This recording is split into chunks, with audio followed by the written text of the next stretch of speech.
Welcome. I'm Zach Billings, co-founder and vice president of performance and sales at Wikimotive. By now, most of you know who we are. But for those who don't, Wikimotive is a boutique marketing agency with a range of search and social products and a deep specialization in custom SEO. I started my career on the retail side of the business with a dealer group in the Northeast. And in the nearly 15 years with Wikimotive that have followed, I've become a subject matter expert in automotive search, and I've seen it all. Every myth, evolution, algorithm change, good practice, and bad. I'm here to dispel those myths and teach you everything you don't know about organic search and its interactions with paid search. SEO, or search engine optimization. In one form or another, this is the area of marketing intended to increase your organic presence on search engines, namely Google. Most of you have a solution in place to take care of your SEO for you.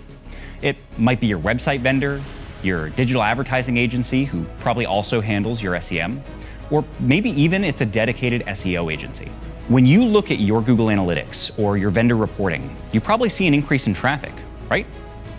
Maybe your vendor sends you a nice looking ranking report. Do you ever feel like the reporting looks great, but your leads and your RO count are totally flat? You're not alone, and you're not imagining things. In this educational video, I'm going to teach you about the features of search, from paid to local to organic, as well as some surprising facts about how consumers use those features. I'm going to teach you about the factors that impact where you appear in search and the misconceptions about what you can and cannot control. I'm going to teach you about the interaction between paid search and organic search and how to avoid thousands per month in wasted ad spend. I'm going to teach you actionable ways to self-analyze your organic search, do content better, and properly evaluate vendor deliverables. I'm also going to touch on the economics of paid and organic search, the role of AI in today's SEO, and some tricks you can use to measure the mystical SEO results in more tangible and objective ways. By the time we're done here, you'll be well on your way to saving money and increasing your market share through the dark art that is marketing through search. I guarantee you, you will have learned at least 5 things you didn't know about search or your money back. Wait, cut!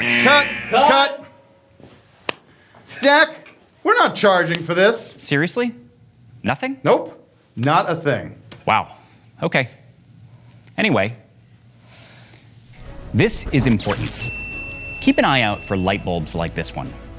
Light bulbs have a tendency to show up where common knowledge is at its most murky. They're drawn to those dark spots where the industry has outdated knowledge or where big vendor has cast a shadow. When they show up, it's very likely that you're about to see or hear something that you didn't know. Before I can teach you all about how search works and how to make meaningful progress for your store or your group, we need to begin with some orientation. To keep things on track, we're going to focus on Google because it's the search engine that represents over 90% of your paid and organic search traffic. Many of the same principles are going to apply to Bing, Yahoo, and other search engines, but when in doubt, you're going to focus on the 90%, not the 10. So with that said, let's begin. Welcome to Google, where even right now, someone is searching for your dealership. This is a SERP, or search engine results page. Simply put, this is the primary set of features that you and your customers are used to encountering when you perform a search on Google. It can look a little bit different depending on what was searched, but for the highest opportunity automotive searches, this is typically what you'd expect to see. The first thing we see is the paid search results. This is rented space where you bid for positions against your competition and against third parties, many of whom you're actually paying to compete against you here. You work with your SEM vendor to balance your use of budget so that you appear for the most relevant searches and hopefully earn conversions at an efficient rate. The second thing we see in most automotive searches is the map pack, or local results. This section displays the GBP or local listings for 3 businesses that Google thinks match the intent of the search phrase or keyword. Don't see the business you were looking for? You can click More Locations to see further away results that also match your search. This section is kind of like Google's phone book. You don't own these positions, but you get to show up when someone is looking for you or a business like yours. Don't worry, I'll come back to why you aren't showing up here when you think you ought to. The third section of the SERP is the organic results.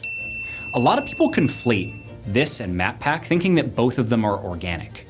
They are in a sense, but this is completely different from the MapPack and driven by mostly unrelated factors.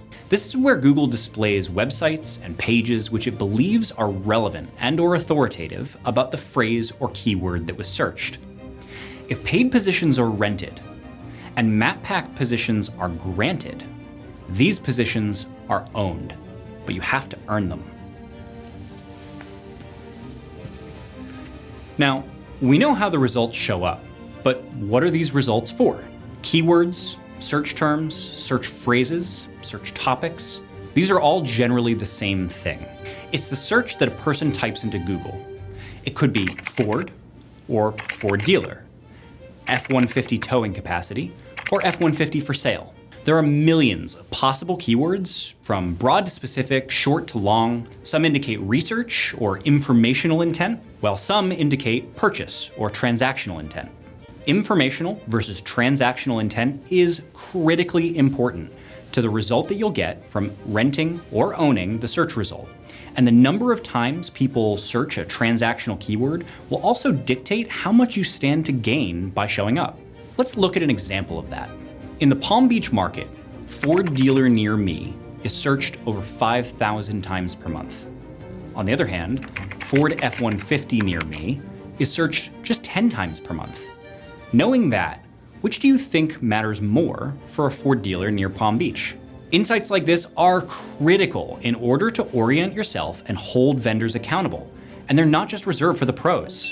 If you have access to your Google Ads account, the Keyword Planner tool inside of Google Ads allows you to enter keywords and geographies and see not only recent search volume, but also how it has changed over time. This is specific, unlike Google Trends, which just tells you about relative increase or decrease. My personal favorite is KW Finder or Keyword Finder. It's based on the same information and options as Google Keyword Planner, but with a smoother interface that's easier to navigate. It's a cheap subscription, and it also gives you access to another tool that we're going to cover later. So we can measure how often people search a given keyword, but how do we capture the largest share of this opportunity? Paid? MapPack? Organic? And does it matter which position I am on page 1? There are dozens of studies that you can read about click-through rate by SERP feature and position. It's a nuanced topic, but we've distilled it down to the most current automotive-specific information to give you some practical guidance.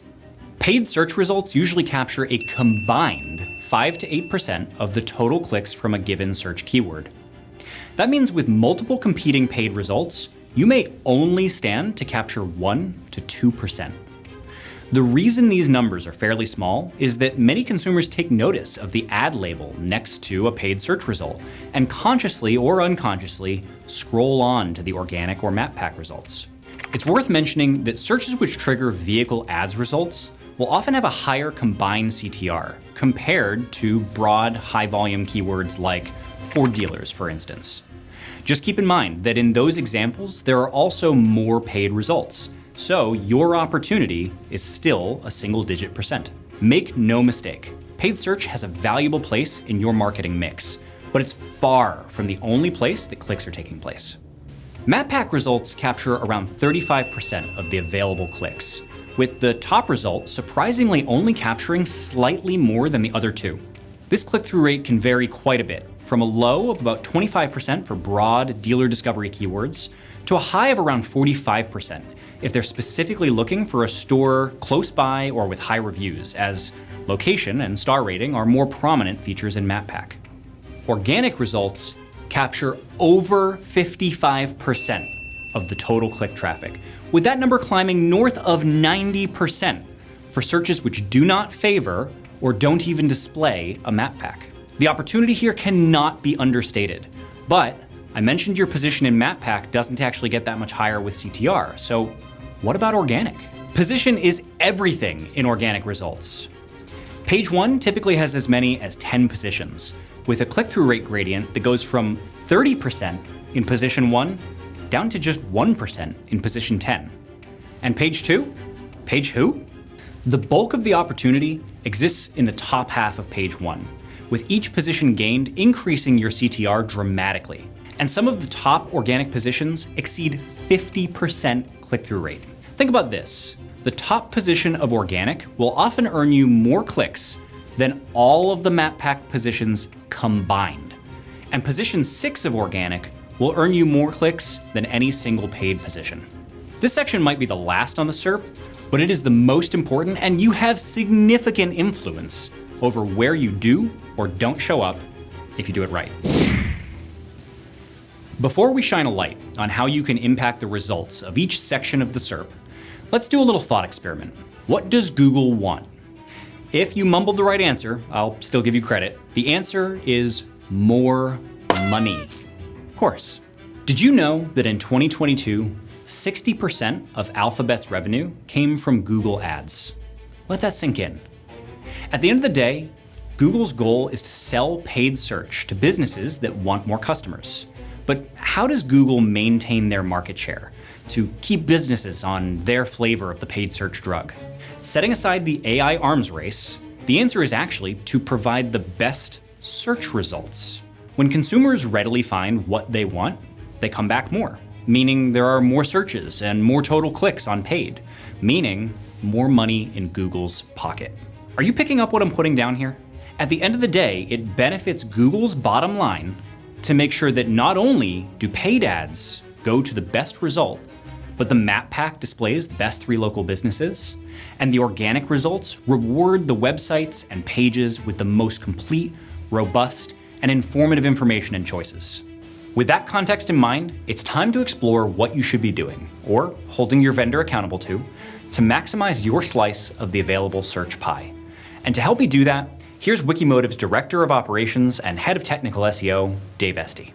Now, if there's one area of search you likely have a decent handle on, it's paid search. This is the part of the SERP that is the most scientific and predictable since you're paying Google for the placement, or hopefully more accurately, the result. Generally speaking, you or your vendor defines a budget, how much you're willing to pay for attention, like impressions, clicks, calls, conversions, what keywords or topics you want to show up for, and where, geographically speaking, you want to show up. There are other things you can tune also, like what hours of the day you want to show up and what pages the ads, your rented positions, will land on. It's all fairly straightforward, if maybe a lot to manage. The least scientific part of this process actually has to do with the page that you land your traffic on, as its relevance to the keyword you bid on will impact your ad efficiency through a qualitative metric called quality score. This is a gray area where your SEO work can benefit your paid search. Another thing you can tune when you run paid search ads is what Google will optimize them for. Historically, click optimization has been the norm in automotive. Now that means that Google looks at the type of users who choose to click on your ads and fine-tunes delivery to expose your ads to more users who look like that. Are you aware that there's an alternative? Because you should be, and thankfully, this has become more prevalent in recent years. But far too many SEM vendors are still using click optimization for paid search. The alternative is conversion optimization. Under this setup, Google looks at the types of users who convert on your ads, and then fine-tunes delivery to better reach users who are likely to convert. Which do you want from your paid search? Clicks or conversions? Yeah, that's what I thought. We've been trained for years in automotive to hyper-focus on cost per click, number of clicks, and other ancillary SEM metrics like impression share. These things can be helpful indicators, but the ultimate goal is conversions, and cost per conversion is a much better KPI to focus on. Just make sure all your technology vendors are following ASC guidelines, or you won't have the conversion events on which Google relies for this optimization. One more thing to be thinking about when it comes to your paid search setup isn't so much about how it works, but the avoidance of waste. Inefficiencies in your setup, your bid optimization, even having your ads running off hours can cost you money. But our marketing audits also find that the average dealer wastes 20% of their paid search budget bidding on keywords they already rank for organically. We'll come back to this in detail to explain how it happens and how you can measure this effect to avoid waste. If paid search is 90% science and 10% art, Map Pack is about 70% science and 30% art. You have to know which knobs to turn and which levers to pull, but the factors in play are mostly well understood, and you or your vendor just need to stay up to date and on top of it. Before we dive in, a point of clarification. When you show up in Map Pack, that's your Google Business Profile or GBP showing up. And if you've been out of the loop for a minute, you might also know this as Google My Business or GMB, your Google listing, Google Places, My Google Thingy. Everything we cover about Map Pack ranking factors from here on in will directly pertain to your GBP listing, as they're one and the same. Got it? Good. Back to you, Zach. So what are the Map Pack ranking factors, and how much control do you have over your position here? The first and most important factor is relevance. But what does that mean? In this context, relevance is predominantly referring to whether you are what the consumer was searching for, as defined by your listing name and especially your categories and basic listing info. If you search pizza near me, your store hopefully doesn't show up because your name is that of a car dealership. Your categories reflect that you're a car dealership, and your website, which Google can and does associate with your GBP, demonstrates that you are a car dealership, not a pizza shop. What about when someone searches a car dealer keyword like car dealers near me? Your name, categories, and website tell Google that you fit the bill. So why don't you show up sometimes? Relevance is just the pre-qualifier. See that light bulb? I'm not going to call out many of these, but I'm about to drop some extremely obvious knowledge that most understand intuitively, but few remember when they're trying to search for their own store on Google. There are other factors that will then modify your ability to rank in the Map Pack. The number one most influential factor when it comes to whether you can or cannot show up in the Map Pack is the location of your store relative to the location of the searcher. If you're out to lunch at the aforementioned pizza shop and you search car dealer near me on your phone to see where your store shows up, if there are as many as 3 independent car dealers with configured GBPs between you and your store, you're most likely not going to show up in that 3-pack. It's as simple as that. Right, Josh? Thanks, Zach. That said, there are some other factors that can help to offset location to score you a higher position. If dealers located closer to the searcher have a terrible star rating, poorly configured secondary categories, a poorly optimized website, or they're lacking quality GBP photos. All of these things can open the door for you to outrank them, even from a little further away. Just make sure you have a lot of great reviews, that your GBP features are complete and accurate, that your website content is informative and on point, and that you've uploaded quality store photos. In a nutshell, those are the other ranking factors for Map Pack, from most important to least. The 30% art comes into play here in that website content and feature management can be nuanced and hard to define. What I can tell you with certainty is that Map Pack ranking is often out of your direct control, but you can ensure that you haven't left the door open for a competitor to out-optimize you in the Map Pack. Oh, and remember how Zach mentioned that Alphabet makes 60% of their money from Google Ads? In early 2023, Search Engine Roundtable published their findings on a recent trend of Map Pack disappearances. And I'm not talking about businesses losing rank on the Map Pack. I mean searches that used to produce a Map Pack which stopped altogether. Ford lease deals and other brand lease deals searches are a good example of this in automotive. They used to produce a Map Pack, and there is even a car finance and loan category available on GBP, so you could boost your relevance. Ultimately, the reason for this shift is Google moving to increase demand on paid search by businesses who don't have strong SEO. Reducing Map Pack exposure drives marketers to fill the void with paid, and may be a partial explanation for why you've seen softer GBP performance this year. Back to you, Zach. If paid is 90% science and 10% art, and Map Pack is 70-30, then organic would be 30% science, 30% art, 30% blind idiotic luck, and about 10% witchcraft and wizardry. No, it's not actually that bad, but it is more nuanced, especially when you're doing SEO the right way. We're gonna circle back to break down the details, but you could look at SEO as 2 broad disciplines: technical SEO and content. Technical SEO includes things like metadata, page speed, core web vitals, linking, schema markup, and more.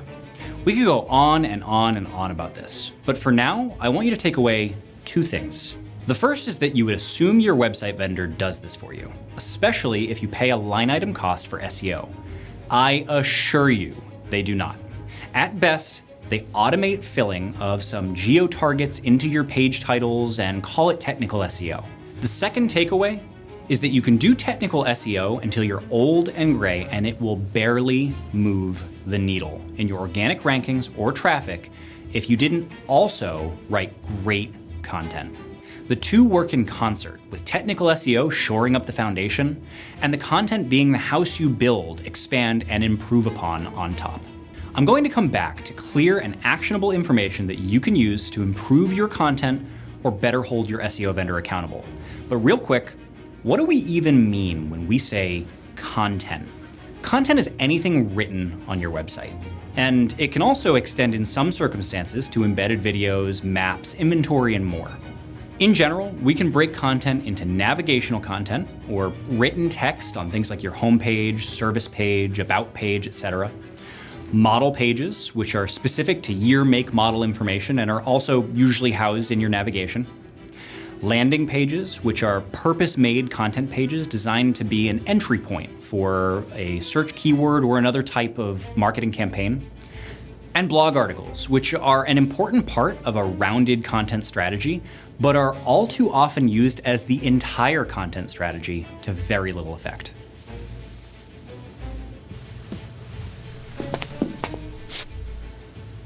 It's time to dive deeper and begin unpacking the nuances of the interaction between the 3 parts of the SERP.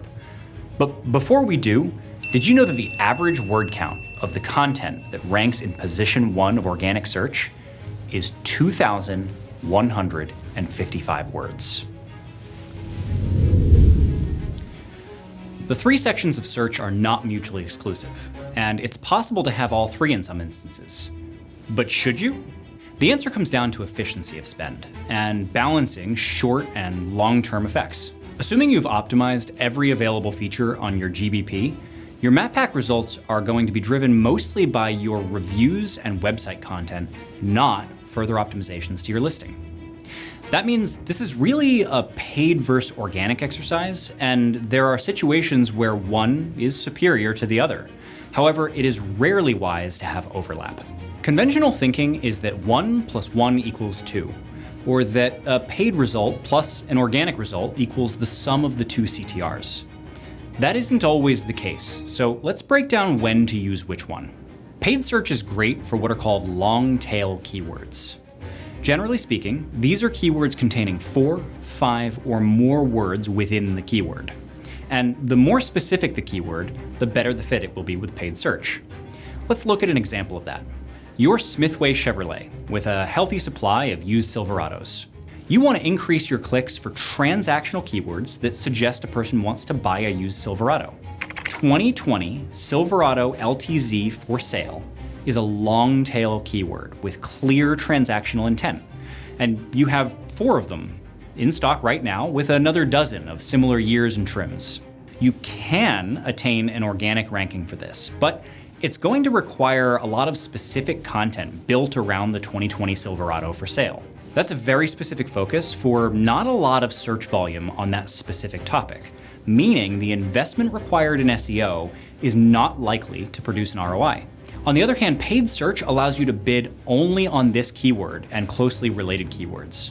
This way you pay only for the clicks that you need, and you limit your investment to renting exposure for this long-tail, inventory-based need.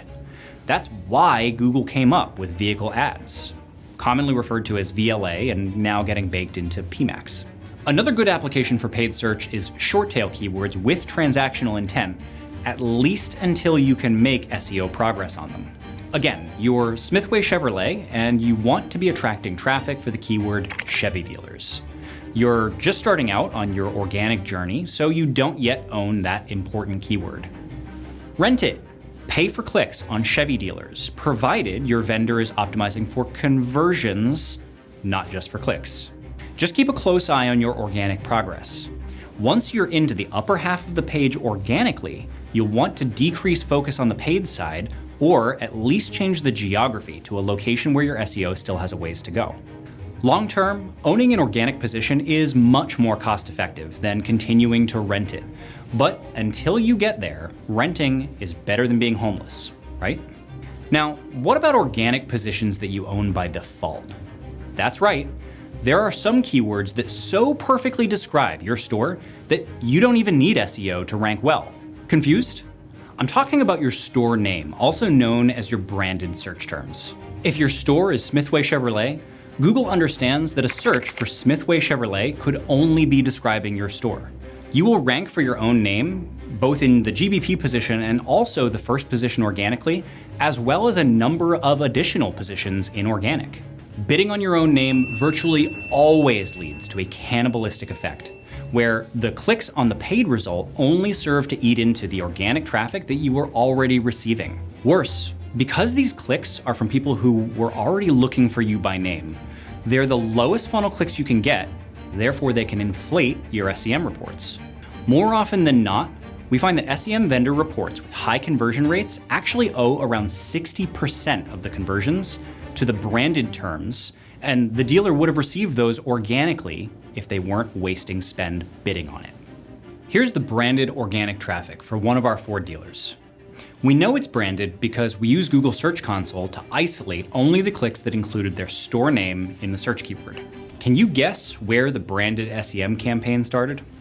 This store was wondering why their organic traffic and conversions took a dive, and after widening our view, it turned out the culprit was that SEM was gobbling it up. If you're bidding on your name, I highly recommend that you turn that off and watch your organic traffic and conversions bounce upward. When you do this, be sure to tell your SEO vendor and make sure they don't claim any extra credit for the increase in traffic and conversions. They didn't have any role in ranking you for your branded terms after all. At the same time, reassure your SEM vendor that you're not going to freak out when the SEM conversions drop, because they will. You're just moving them from one place to another, and you're freeing up SEM budget in the process to increase your combined conversions. Your SEM vendor will give you all kinds of reasons not to do this, but 9 times out of 10, they're only trying to manage performance optics. Try it and measure the difference.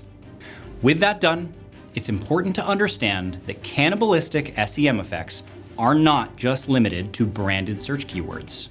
Any keyword that you rank well for organically can be cannibalized by SEM bidding on the same thing in the same geography. One especially insidious example of this presents itself in the now widespread Performance Max or PMax campaigns. PMax campaigns are kind of like Google holding up a bucket. You drop some cash into the bucket without looking inside, and Google hands you some traffic and tells you not to ask too many questions. You don't get to see the nuances of where the campaign showed up or what keywords it ran on, and unfortunately, that often includes a bunch of branded keywords. It can even show up right within your GBP listing. Here's an example of one of our Jeep dealers. You're looking again at their branded search, just like we did for the Ford dealer before. The difference is that you can see a jump halfway through this time. In this case, the dealer informed me that they were spending a limited amount of money on PMax with their SEM vendor, and they asked me to take a look at it. I suggested that they contact their Google rep and ask them to negative out their brand name. This is possible, and as soon as they did it, they recovered 100% of the cannibalized traffic and conversions from PMax. So I've mentioned cannibalistic effects with other keywords and the idea of shifting your SEM geography to help with this. Let's look at an example of how that works in practice. Organic rankings change over distance, and we're going to come back to that in detail, but oversimplified, you can think of this like a gradient over distance. If you rank number 1 for Chevy dealer when someone is searching on your lot, you might rank number 2 5 miles away. You might rank number 5 10 miles away, and then you're off the page 15 miles away. SEO can help you rank further away from your store, but until you accomplish that, you can adjust your SEM bidding to fill in the gaps. This means having your vendor build a geographical donut. Out to 5 miles, you don't need SEM at all, or it'll be gobbling up your organic traffic and conversions. At 10 miles, your rankings have dropped far enough that you may want to start bidding with paid. Build that donut with a 10-mile hole in the middle so that your SEM and your SEO are complementary rather than cannibalistic. We'll come back to how to figure out where you do and don't rank, but knowing which keywords have overlap is not difficult. Google Ads actually has a tool called the Paid and Organic Report. As long as you have access to your Google Ads and it's connected to your Google Search Console, this report should be running.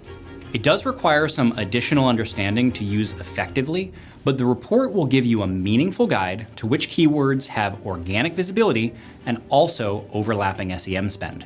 Analyze these more carefully to find hundreds, even thousands a month in SEM savings. Take stock of your organic rankings and your paid search overlap. If your SEO is young or non-existent, the overlap may be limited to only branded search terms. As you own more and more ground organically, there will be a need to trim or shift your SEM, so reevaluate this quarterly. More often than quarterly could result in wasted time or false positives, as SEO takes time and doesn't always move in a linear fashion. Quarterly should be often enough to avoid waste while maximizing immediate opportunity. Now, the next obvious question, how do you go about increasing your organic market share? For most of you, you're paying for SEO, but it isn't happening. The most common and easy to diagnose reason why most SEO solutions don't produce more conversions is that they aren't focused on transactional topics. To recap, we have informational and transactional keywords. Informational keywords typically imply a research intent, towing capacity, trim levels, colors, EV ranges. Even a search for the OEM brand like Ford or Chevy is typically an informational keyword. Think about what a person might be doing when they search one of these keywords and what they're probably not doing. If I search Chevy Bolt range, am I looking for Bolt inventory right now? No. I'm researching a model I'm considering, and my next searches are probably Nissan Leaf range and Tesla Model 3 range. If I search Ford, am I looking for a Ford dealer? No, or I would have searched Ford dealers. When I search Ford, I'm looking for the OEM website so I can configure and price a model, or so I can browse available models. These are informational searches, and optimizations for them will lead to traffic that reads your blog article on the Chevy Bolt range and then leaves your website. Now let's think about transactional keywords. These are low funnel keywords that imply purchase, finance, or service intent. These are keywords containing dealer, near me, for sale, or other specific words like lease, maintenance, loan, oil, etc.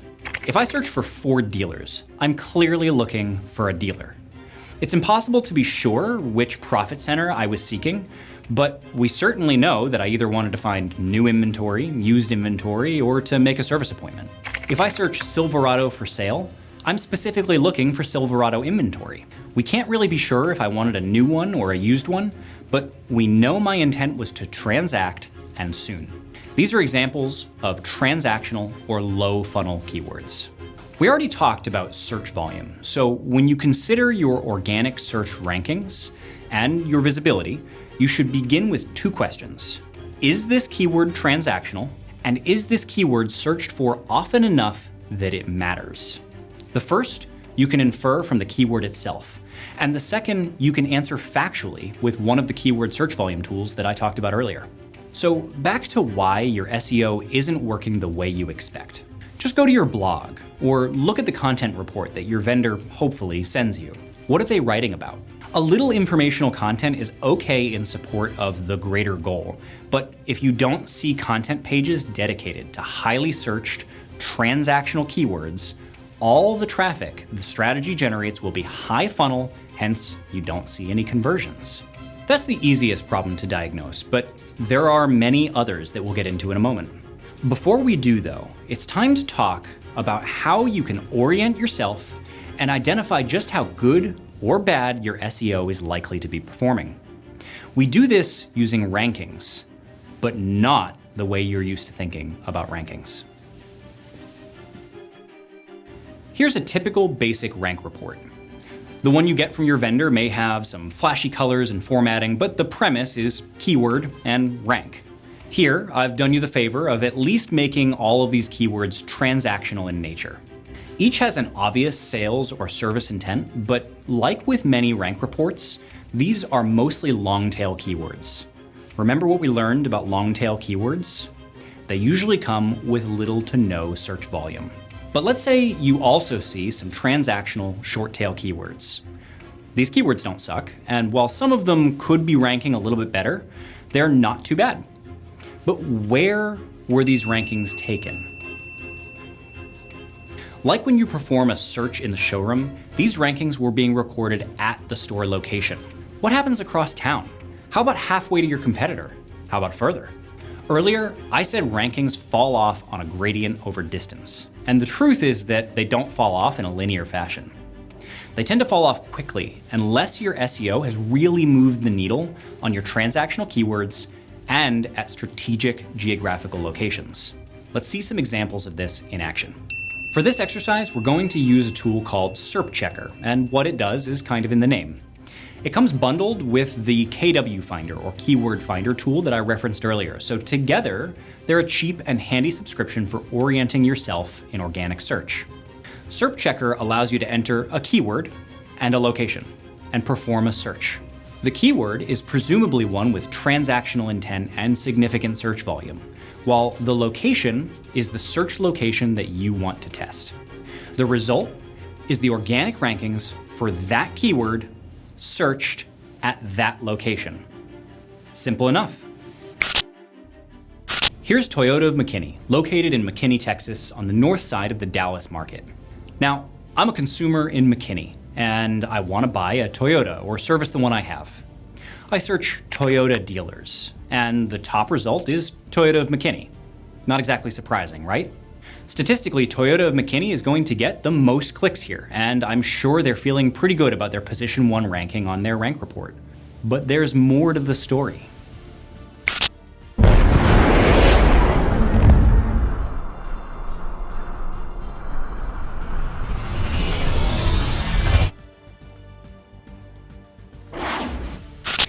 Now I'm in Plano, Texas, about 11 miles to the south of the store. I'm the same consumer with the same intent, and I search Toyota dealers. Toyota of Plano, the OEM, Toyota of Richardson, Toyota of Grapevine, Toyota of Dallas. Yikes. Toyota of McKinney is the 3rd closest dealer to me where I'm standing now as the crow flies. Yet, they're not anywhere on page 1 of search. Why does this happen? Their regional competition is employing more correct SEO techniques than they are, and Google is ranking those dealers that they think are the most relevant, rather than prioritizing by distance like MapPack does.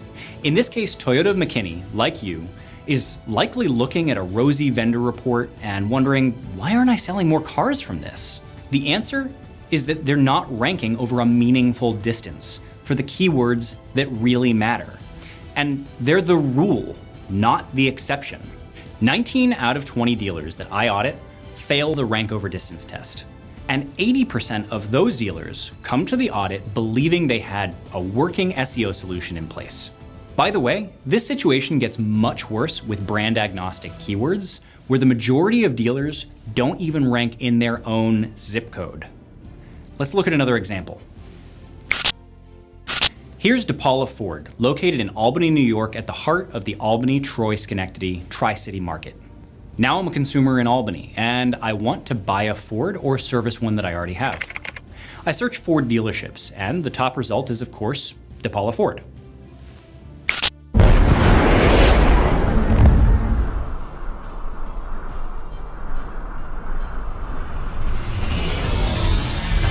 Now I'm in Troy, about 7 miles to the east of the store, and I search Ford dealerships.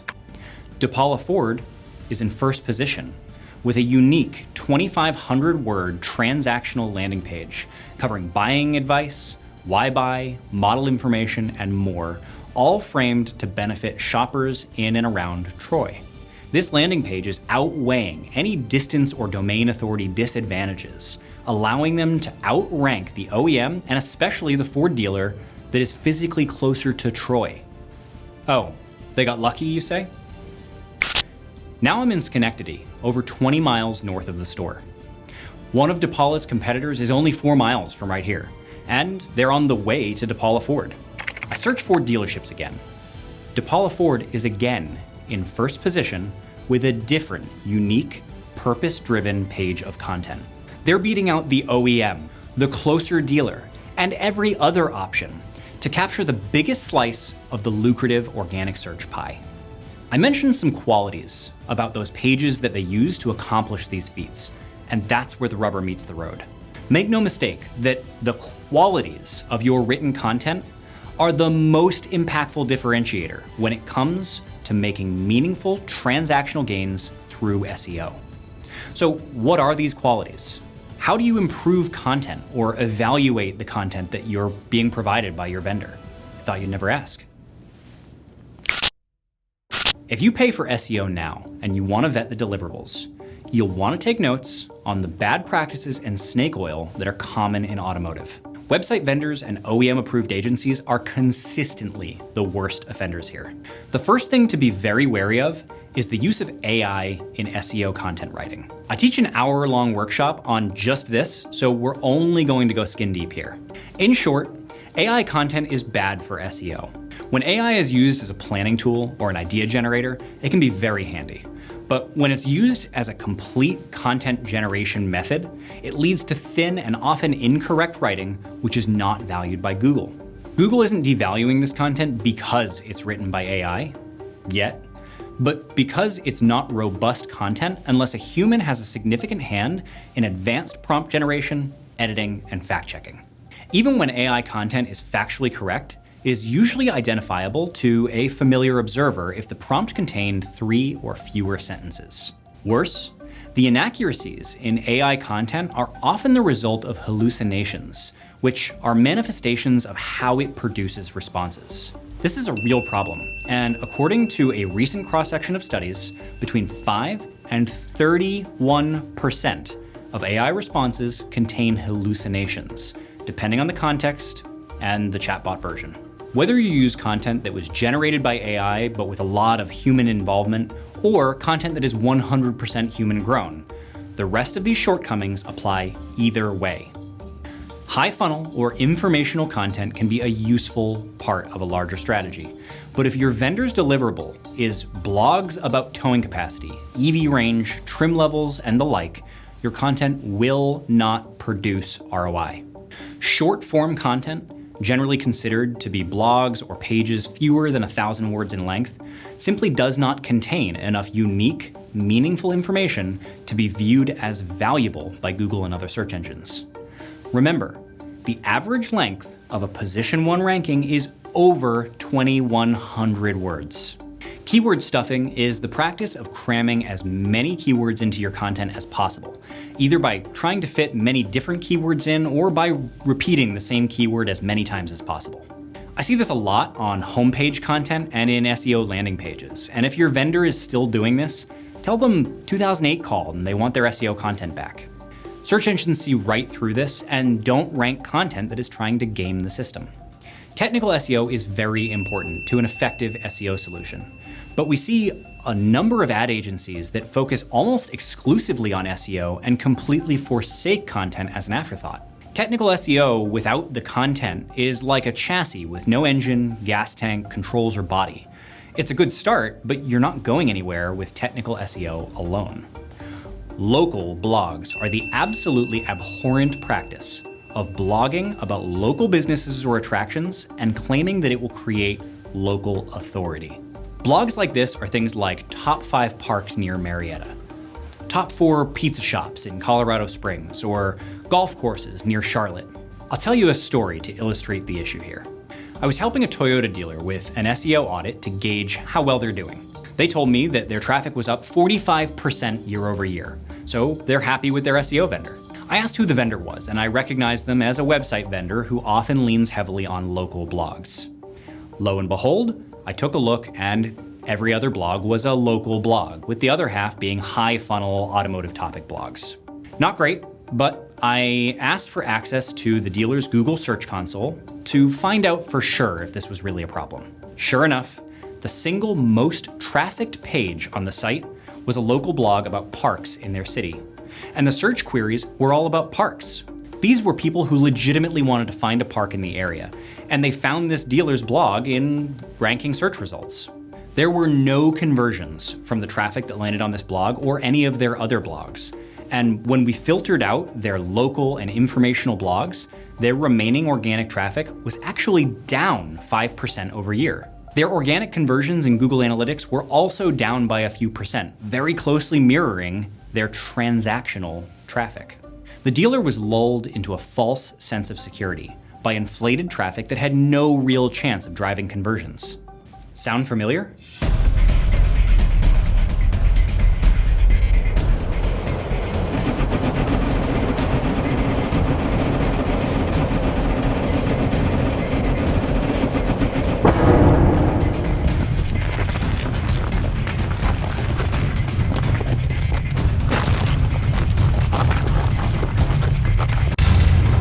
These are the 3 pillars of great SEO content.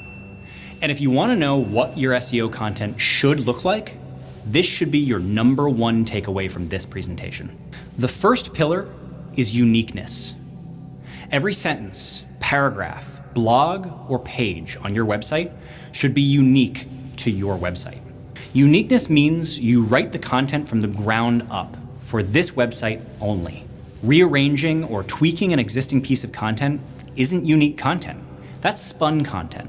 Duplicating your content from another website in your group and trying to use a canonical tag, that's not unique content, and that will just funnel authority to one place in your group. Unique content is specific to each application with no shortcuts taken, and is a necessary prerequisite for your content to attain organic rankings. The second pillar is quality. And quality is, of course, a subjective word. In this case, quality means that your content must be written with the consumer front of mind. Don't use tricks or tactics to game the system. Don't just write to tick a keyword box. Write your content to be informative, valuable, and useful to the consumer based on the keyword that you presume they will have searched. The third pillar is length. I said that short-form content contains fewer than 1,000 words, and the average position 1 ranking is over 2,100 words. So how long does your content need to be? There is no one-size-fits-all rule for this. At Wikimotive, we produced 8.6 million words of custom content in 2023. And this year, we're on track for 10 million words. We have more experience with long-form content than any vendor or dealer group in the entire industry, and I've seen the whole range. I've seen a 1,200 word page attain and hold a position 1 ranking in a low competition market. Well, Zimmer Motors needed 5,040 words to attain position 1 in the competitive Cincinnati market for the keyword Ram dealers near me. They're located outside of Cincinnati, over the state line into Kentucky. So their case was more challenging and required a ton of unique, high quality content. Less challenging cases may not require as much. What I can tell you about your content length is that you almost always need over 1,000 words, but what are these words? How do you write 1,000 words that will be meaningful, much less 5,000 words?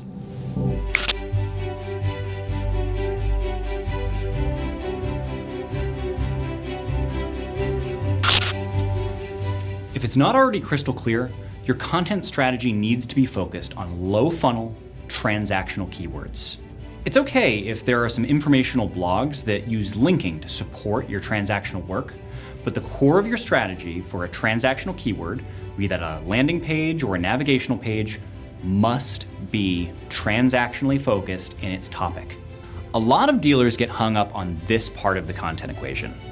Your content needs to be long form, but it also needs to be transactionally focused without getting spammy. How do you write that much content on one subject without getting spammy? Help us out, Victoria.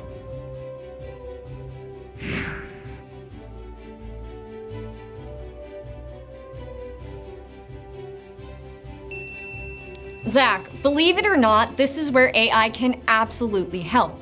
The old but still useful way to do this was to go type your target word in as a Google search, then use questions in the People Also Asked feature to help you go deeper on your targeted topic. But now, AI can actually help, since a well-formatted prompt can have ChatGPT or Bard produce a list of related FAQs on a given keyword.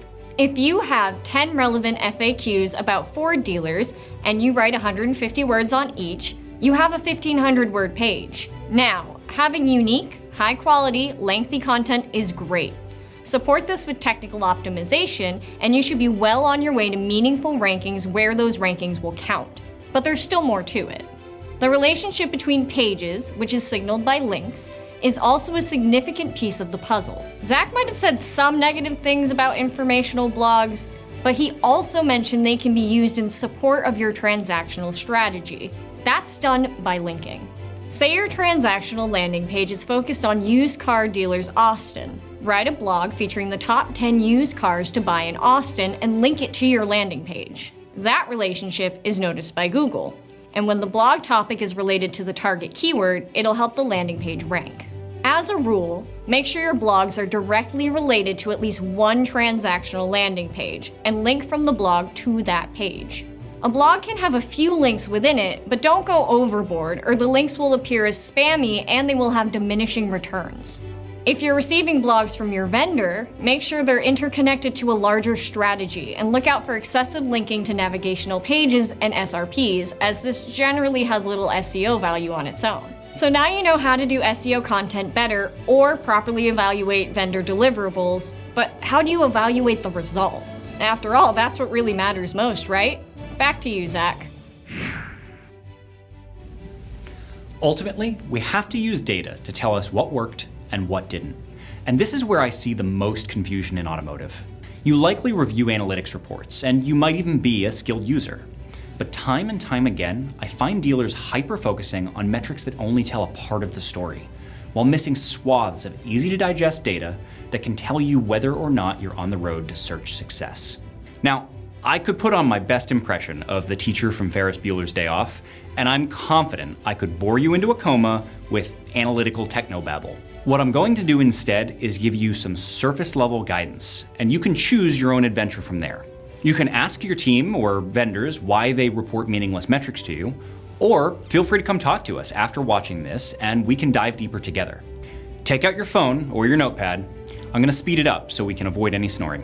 I'm going to begin with some metrics and measures that are commonly relied upon, which may not mean what you think they mean. Engaged sessions. This metric in GA4 can be useful, but it doesn't tell you much on its own. An engaged session is a website visit where the person either stuck around for 10 seconds, completed a conversion, or visited at least 2 pages. If you're landing thousands of sessions on a blog about beaches near Miami, those people are likely to stick around for at least 10 seconds to read the blog. They were engaged, but not in a transactional capacity. You could also have an event toggled on as a conversion that doesn't represent an actual conversion.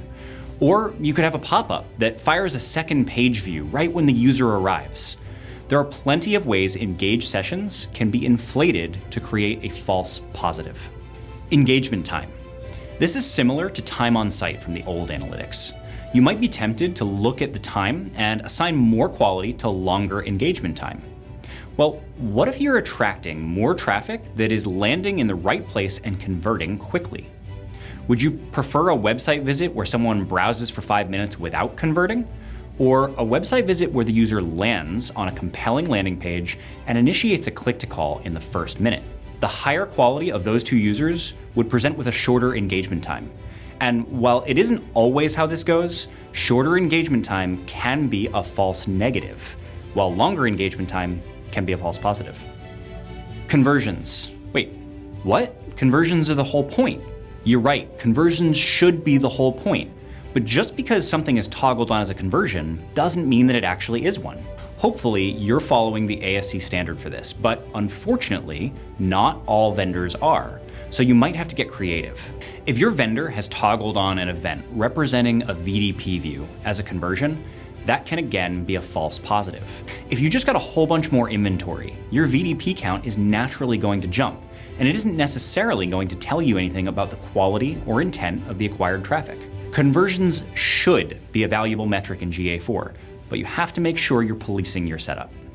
Events, if you're not sure what's triggering them. This underscores the potential pitfalls of metrics and analytics. If you know what they mean and you take them in context, they're great. Misused, you get the wrong impression. A few months ago, I was working with one of our GMC dealers outside of Minneapolis. The GM was and is attentive to data, but wasn't well versed in GA4 yet. He saw that an event labeled ASC CTA interaction was corresponding with people clicking on his shop click drive digital retailing call to action. And he started counting that event as a conversion. Some of you already probably see the problem here. The ASC CTA interaction event fires on any call to action click, and it's not specifically indicative of a conversion action or even a conversion call to action. The good news is that there are lots of great ways to gauge digital marketing success, and some special tricks you can use specifically for organic search. Let's continue with our story about our GMC dealer in Minneapolis. After I noticed he was putting a lot of stock in this very generic and general event, I helped him dig deeper. In this case, the problem is that, like many tools in automotive, his digital retailing tool isn't firing useful GA4 events. The next best thing is, in fact, his call to action click. But he was relying on a call to action event that was way too generic. There were more specific analytics parameters available here. And in 30 minutes, I taught a general manager with no hands-on analytics experience how to create and test custom events to better track conversion adjacent actions on his website. And he took it from there. By now you can see why your current SEO solution might be turning into traffic that isn't transactional. Depending on your experience with this, you might be thinking, okay, so I'll go into my analytics and I'll look at the keywords that are driving those sessions. Excellent thought. But those who have already tried this are all too aware that Google doesn't give us that information for organic traffic. 99.9% of your organic traffic will have the keyword labeled either not set or not provided, leaving you in the dark about how the person actually got there. Enter Google Search Console. Search Console is often overlooked as just being a technical SEO tool, when in fact it has a tremendously valuable and very easy to use function called search results. It measures what happens in Google search as it regards your website. So the click metric in Google Search Console near perfectly matches the session count in your Google Analytics. The difference? In Google Search Console, you get the keyword, or query as it's referred to in that tool. This means you can filter by keywords containing dealer, for sale, near me, service, and more to figure out if your traffic increases are being driven by those valuable transactional keywords or by informational keywords that just inflate your organic traffic.